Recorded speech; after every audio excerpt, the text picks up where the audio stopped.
കഴിഞ്ഞ ദിവസം ഒരു പൊതിച്ചോറിൻ്റെ വീഡിയോ ഇട്ടിട്ടില്ലേ? ആ ഒരു പൊതിച്ചോറിൻ്റെ ടേസ്റ്റ് കൊണ്ട് തലശ്ശേരി വന്നപ്പോൾ അത് കഴിക്കാലോ എന്ന് വിചാരിച്ചിട്ടാണ് ഈ ഏച്ചീൻ്റെ കടയിലേക്ക് നമ്മൾ പോയത്. അപ്പാണ് ഊണ് തീർന്നു എന്നുള്ള കാര്യം പറഞ്ഞത്. അപ്പം തലശ്ശേരിയിൽ എവിടെയില്ലാത്ത ഒരു ഐറ്റം എടുക്കട്ടെ എന്ന് ചോദിച്ചു. അപ്പോൾ അതാണ് ഈ ഒരു ഐറ്റം. വേറൊന്നുമല്ല, നമ്മുടെ അടിപൊളി ഒരു പഴങ്കഞ്ഞി.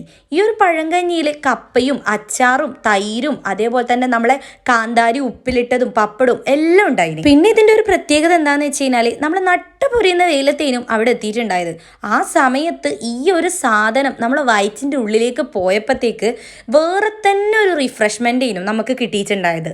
നമ്മളെ ജീവിതത്തിലെ ഫസ്റ്റ് ടൈമായിട്ടാ ഈ പഴങ്കഞ്ഞി എല്ലാം കുടിക്കുന്നത്.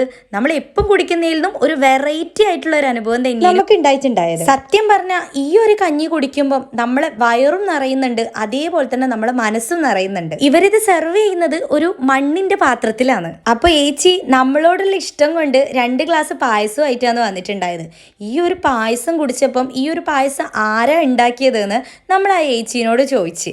അങ്ങനെ നമ്മൾ രണ്ടാളും കൂടിയിട്ട് ആ ചേച്ചീനെ ഒന്ന് കാണാൻ വേണ്ടി പോയി. ഈ ചേച്ചീൻ്റെ അമ്മയാട്ടാ ഈ പായസം എല്ലാം ഉണ്ടാക്കുന്നത്. ഇവിടെ എല്ലാ ഭക്ഷണവും പാചകം ചെയ്യുന്നത് സ്ത്രീകൾ മാത്രമാണ്. അതിൻ്റെതായിട്ടുള്ള രുചി അതിനുണ്ട് താനും. ഇവിടെ വൈകുന്നേരങ്ങളിൽ ചായക്ക് കടികളും കാര്യങ്ങളും ഒക്കെ അവൈലബിൾ ആണ്. അപ്പോൾ ഈ ഒരു സ്പോട്ട് എവിടെ വരുന്നതെന്ന് വെച്ച് കഴിഞ്ഞാൽ നമ്മളെ തലശ്ശേരി ജഗന്നാഥ ടെമ്പിൾ എത്തുന്നതിന് തൊട്ട് മുൻപ് നങ്ങാറത്ത് പീടിയ തലശ്ശേരി ടച്ചിങ്സ്. അപ്പം ഫോളോ ചെയ്യാൻ മറക്കല്ലേ.